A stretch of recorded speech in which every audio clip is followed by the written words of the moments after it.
guys, welcome back to Old Time Garage. We're going to show you, if you remember a while back, I brought in a 66 Mustang fastback for a guy named Rick, and we're going to redo the body on it for him. He took it to a shop and they started on it and he took it out of there. So we're going to show you, it's here now, we're going to show you what goes on with some of these shops out there. So let's take a look. So as you can see, Dave is, now Rick has brought us aftermarket fenders, aftermarket hood, and aftermarket trunk lid and doors. God, he's brought us half the car.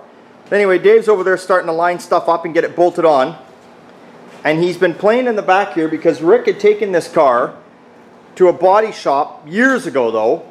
I think he said, what did he say, Dave, like 20 or 25 years ago? Oh gosh, I can't recall now. I think it was somewhere around there, 20 or 25 years ago. But still, even then, you would think the work would be done properly. He asked them to put new quarters on, and he took them the car, basically welded some new floors in, put some quarters on.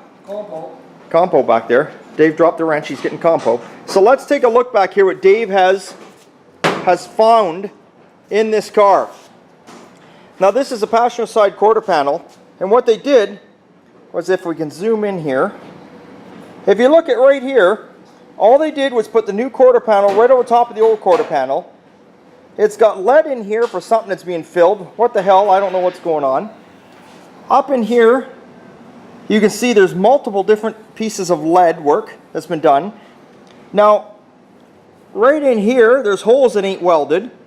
Then if you look carefully, now remember, back in this area, they welded the quarter on. Then over here, they've got a big patch going over top. Then what they got going on, if you look inside the window department here, or I'm not the window department, the, oh God, the louvers. Thank you, Dave. Dr. Dave's always got the right answer. Hey, if you look at all the pop rivets. Pop riveted everywhere. So I'm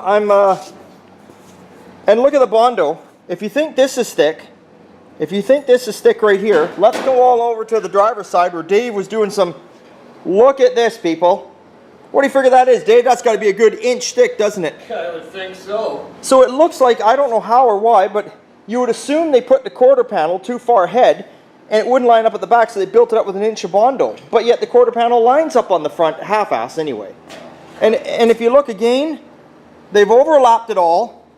Then they've got lead all up in here, which should have been taken out. And then here's the door. This is how they got the door hanging. That's a nice line up there. You know, I love the way that lines up. That's a good job, don't you think so, Dave? What do you think of this car? Up to my standards when I used to be good and drunk. I think you're even better then. I think you're even better then. And then we come down here. The rocker cell just caved right in and yeah. Trying to straighten out with mud. Yeah, like, I don't know if you guys can see this on the film, but this is the original rocker all the way across. But they've cut it here off, and they've cut it back in here. They took that middle section out for some reason, and then they put it back up on there. And I don't know what's going on here. I don't know. But Rick brought us this car out. Rick's a good guy. We're not knocking his car. These videos are to show customers that are out there what's happening here. And all this great welding stuff inside here too. Yeah, as Dave's pointing out, look at, well, I don't know if you can see because it's black, but you can see they've welded here. And there's supposed to be body lines that come through here, and they didn't keep any of it. They just threw a dirty old patch in there. You know, where else have they got it? Right here. What's that? Oh yeah, yeah. Look at this. You can probably guys can see it from this angle. Look how it's doing the big, you know, like look at that. So anyway, it's just crazy. So we got a bunch of welds over top of here, and yeah. So what do you? Dave is almost a mortician on this one. You're a mortician on this one? I think so. You don't think you can handle it though, can't you? I can do it. You can handle anything. If I can do Truckenstein. You did Truckenstein. I can do this. You can do this. Dr. Dave is to the rescue here. So Dave and I today were lining everything up, and that's about it. And you know, customers, they wonder sometimes where the money goes. And I mean, here you go. This is more than just a day of lining up. This is a good couple days here, if not more, playing around with this shit.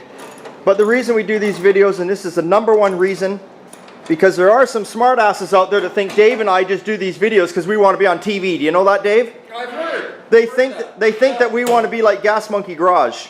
No. But what they don't understand is that we do these videos because we're trying to show people out there, and it's to show the customers that can't get out to me to see their car what exactly is going on here. And this is an excellent way, and that's another key thing that Dave and I want to say. This is an excellent way if you're running a business and you got customers that are in town, put it on YouTube. Everybody owns a computer nowadays, and they can see what's going on. So you can see back in the day, someone's put some floors in. I guess they, you know, I mean, the owner's not too concerned about worrying about the floors there because you don't really see it when the carpeting's in anyway. But the body has to be fixed up. So we're pretty damn certain right at this point of the game, and Dave would agree with me, that it looks like we're going to be ripping the quarter panels off and putting new quarters on this car. I would suggest it. It's going to be easier, and it's going to be less body filler, because even if we use these quarter panels, there's nothing you can do but body fill it, unless you want to start welding more hunks of metal on there like they apparently did, and that just wouldn't be the right thing to do, you know. You may not know at the end of the day when it's painted it's like that, but if it ever gets in an accident or something, or he goes to sell it and someone changes the color and gets in there, it's just going to look like ass, and it's going to have our name all over it. So there you go. So remember, what do we say here at Old Time Garage, Dave? It's usually a good time at Old Time. It is usually, isn't it? But it is still a good time at Old Time. Okay. And on Rick's behalf, yeah, big thumbs up. Okay, see you later, guys.